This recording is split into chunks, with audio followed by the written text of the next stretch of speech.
일주일 폭락의 최저점에서 하루 6,555만 주가 주인을 바꿨습니다. 누가 던졌고 누가 받았는지를 알면 다음 그림이 보여요.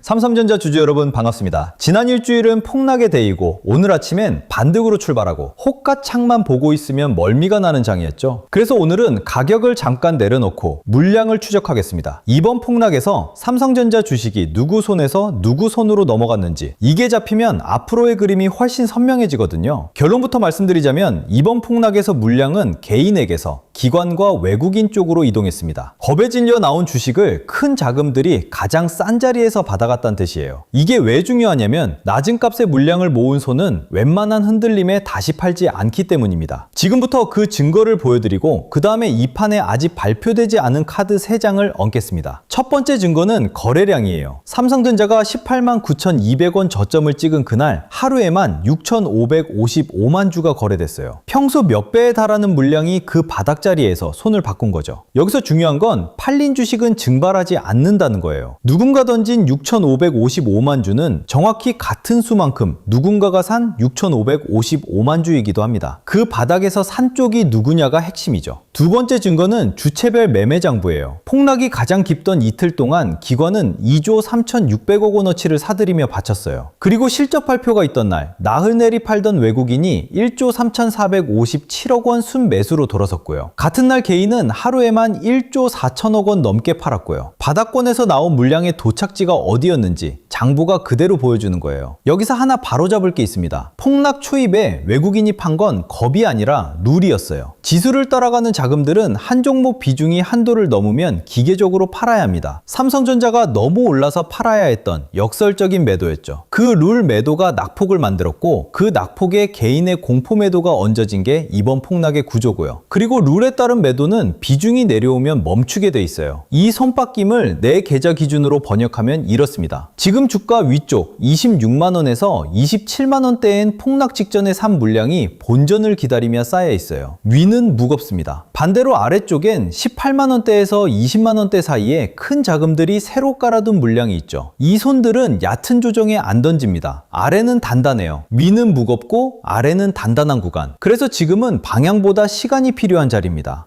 그럼 바닥에서 조 단위로 산 쪽은 뭘 보고 앉아있느냐? 아직 발표되지 않은 카드 3장입니다. 첫 장은 돈이에요. 삼성전자 최고 재무책임자가 이번 실적 발표에서 특별 배당을 포함한 주주 환원 방안을 이사회와 논의 중이고 곧 공유하겠다고 못 박았습니다. 재원은 벌어서 남긴 현금의 절반, 증권가 추산 120조에서 140조 원 규모예요. 날짜 없는 예고라 어느 아침 공시로든 튀어나올 수 있는 카드입니다. 둘째 장은 계약서입니다. 삼성전자는 세계 5대 데이터 센터 고객과 메모리 5년 장기 공급 계약을 이미 맺었고 추가로 대형 고객 5곳과 협상이 마무리 단계라고 밝혔어요. 계약금 성격의 선수금은 4분의 1이 이미 입금됐고 범용 제품엔 하한 가격까지 계약서에 박았습니다. 협상 마무리 단계라는 5곳이 계약 완료로 바뀌는 뉴스. 이게 아직 남아있는 절반이에요. 셋째 장은 파운드리입니다. 남의 반도체를 대신 만들어주는 이 사업은 삼성이 10년 넘게 조단위 적자를 안고 온 짐이었는데 회사가 이번에 가까운 시일 내 흑자 전환을 공식 석상에서 전망했어요. 최신 2나노 공정 수주 과제는 작년에 2배 이상으로 늘고 첨단 공정 가동률은 최대 수준까지 차올랐고요. 적자가 흑자로 찍히는 첫 분기, 그게 세 번째 카드가 뒤집히는 날이에요. 이 카드 3장엔 공통점이 있습니다. 전부 회사가 공식적으로 예고까지 해놓고 아직 안 터뜨린 것들이고 터지는 날엔 뉴스 제목에 그대로 뜬다는 거예요. 특별 배당, 계약 체결, 흑자 전환, 세 단어만 걸러보시면 됩니다. 바닥에서 물량을 모은 큰 자금들은 이 예고들을 보고 미리 앉은 겁니다. 개인이 공포를 팔 때 그쪽은 일정표를 산 거예요.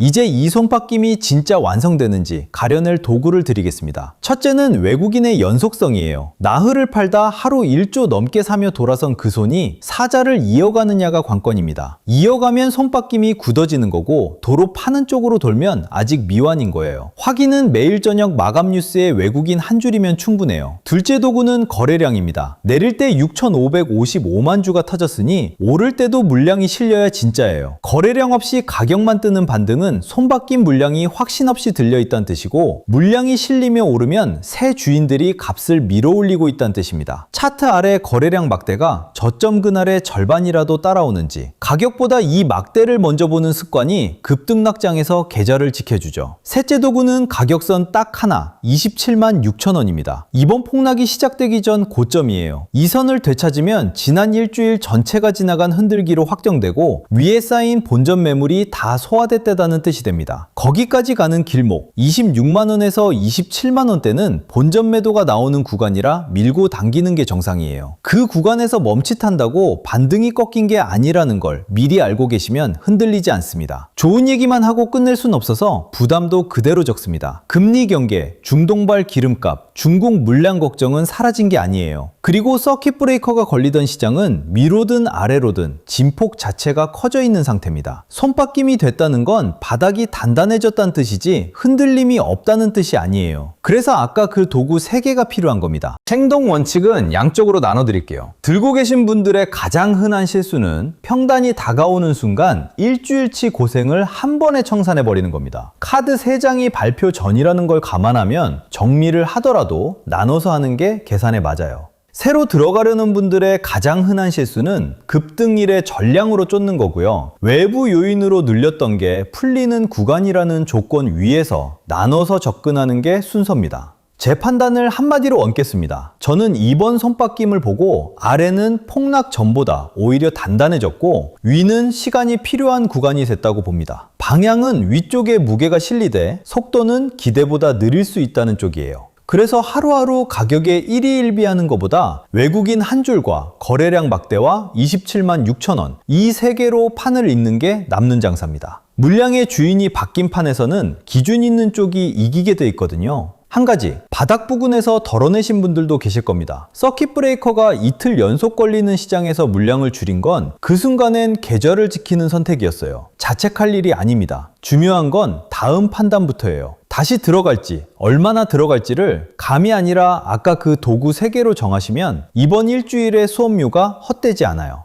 물량의 이동 이야기는 여기까지입니다. 그런데 같은 도구를 들어도 정작 내 계좌 앞에선 계산이 다 다르죠. 27만원대에 물려 위쪽 매물대의 일부가 된 분과 바닥에서 덜어내 현금이 생긴 분과 이제 처음 들어가 볼까 하는 분, 세 사람의 답은 같을 수가 없으니까요. 내 평단과 내 비중에 맞는 계산이 따로 필요한 이유입니다. 그래서 준비한 게 있어요. 요즘 가장 많이 받은 질문이 딱 2가지가 있습니다. 지금 삼성전자 고점에 물려 있는데 앞으로 어떻게 해야 하나요? 그리고 삼성전자 다음에는 어디를 봐야 하나요? 이 2 질문이 정말 매일 반복됩니다. 그래서 이번에 그 질문에 대한 답을 자료로 직접 정리해봤어요. 첫 번째 자료는 삼성전자 고점 물리신 분들을 위한 회복 로드맵입니다. 솔직히 말씀드리면요, 손실보다 더 힘든 건 방향을 잃는 순간이거든요. 조금만 반등하면 팔아야 하나, 더 기다려야 하나, 아니면 지금이 추가 매수 시점인가? 매일 같은 고민을 반복하다 보면 결국 시장보다 내 감정에 끌려가게 되는 패턴이 만들어져요. 특히 고점에 물리신 분들은 매일 계좌를 열어보는 것 자체가 스트레스가 되는 시기입니다. 근데 이 상태에서 감정적으로 정리하시면 딱 최악의 지점에서 정리하시는 결과가 만들어지거든요. 반대로 아무 기준 없이 무작정 버티기만 하시면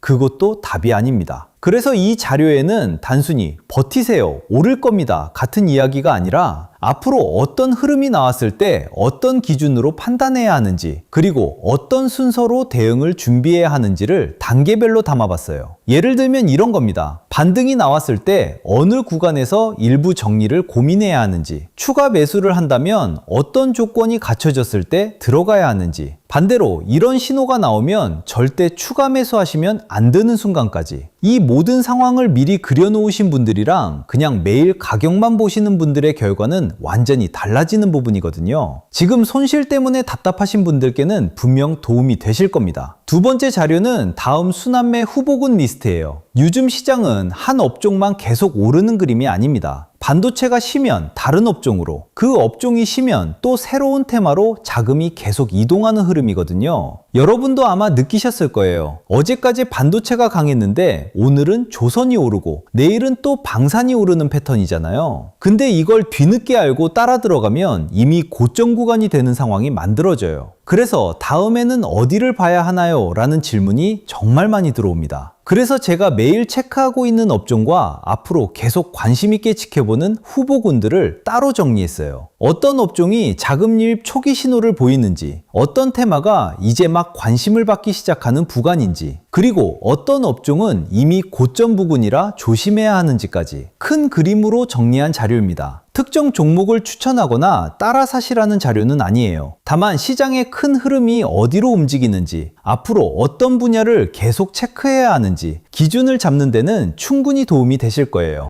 그리고 전에 보내드렸던 자료를 요청하시는 분들도 많으셔서 이것도 다시 공유해 드릴게요. 하나는 제가 15년 동안 매일 작성하고 있는 시나리오 매매 일지인데요. 상승, 조정, 행보 이렇게 세 가지로 나눠서 각 시나리오별 대응을 짜뒀습니다. 매일 아침 보시면 그날 시장을 어떻게 봐야 할지 기준이 잡히실 거예요. 또 하나는 제가 직접 만든 자가 진단 시트인데요. 평단, 비중, 멘탈 상태를 입력하시면 1분 만에 위험 등급이 나오는 시트입니다. 자기 상태를 알아야 다음 대응을 정할 수 있거든요. 이 진단 시트가 그 첫걸음을 잡아드릴 거예요. 그리고 신청하신 분들은 제가 운영하는 무료 흐름 공유방 입장 안내도 도와드립니다. 솔직히 자료는 한번 받아보는 걸로 끝나는 부분이 있어요. 근데 시장은 매일 바뀌잖아요. 갑자기 굵직한 이슈가 나오거나 시장 분위기가 달라질 때 영상보다 조금 더 빠르게 중요한 내용을 공유해드리고 있습니다. 자료로 기준을 만들고 공유방에서는 그 기준을 실제 시장에 어떻게 적용하는지 함께 확인하는 구조라고 생각하시면 돼요. 그리고 댓글로 삼성전자 외 종목에 대해 물어보시는 분들이 많더라고요. 제가 하루에 20분만 선정해서 국내는 물론 해외 주식까지 무료로 진단해주는 시간을 가지려고 합니다. 여기서 확실하게 말씀드릴게요. 이 자료들은 전부 무료입니다. 유료 상품을 판매하는 것도 아니고요. 매수 매도 타점을 알려드리는 것도 아닙니다. 특정 종목을 따라 사라고 말씀드리는 것도 아니에요. 제가 드리고 싶은 건 딱 하나입니다. 시장을 바라보는 기준이거든요. 그 기준만 제대로 세워져도 작은 변동에 흔들리는 일이 훨씬 줄어들어요. 결정을 내릴 때도 훨씬 편안해지는 순간이 만들어집니다. 저는 구독과 좋아요 그리고 댓글에 구독 완료라는 짧은 인사 하나면 충분해요. 그 응원 덕분에 채널을 계속 키워갈 수 있고요. 결국 서로가 서로에게 도움을 주는 구조입니다. 받는 방법은 간단합니다. 첫째, 구독과 좋아요 눌러주세요. 둘째, 댓글에 구독 완료라고 남겨주시면 됩니다. 셋째, 영상 아래 설명란이나 고정 댓글에 있는 링크로 들어오셔서 자료를 신청해주세요. 신청 완료하시면 자료와 함께 무료 흐름 공유방 안내도 같이 받아보실 수 있어요. 최근 유료 리딩방에서 제 정보만 빼가서 돈을 받고 파는 상황이 발생하고 있다고 합니다. 업자인지 아닌지 확인 후 자료 발송해드리고 있고요. 저는 금전적인 요구를 절대 하지 않으니 사칭 사기에 유의하세요. 오늘 내용 짧게 정리하고 마치겠습니다. 이번 폭락에서 삼성전자 물량은 개인에게서 기관과 외국인으로 넘어갔고 그 큰 손들은 특별배당, 5년 계약 완결, 파원들이 흑자라는 미발표 카드 3장을 보고 앉아있어요. 판정 도구는 3개입니다. 외국인이 사자를 이어가는지, 오를 때 거래량이 실리는지, 그리고 27만 6천 원을 되찾는지. 가격은 흔들려도 물량은 거짓말을 안 합니다. 이 3개만 챙기시면 됩니다. 오늘도 끝까지 봐주셔서 고맙습니다.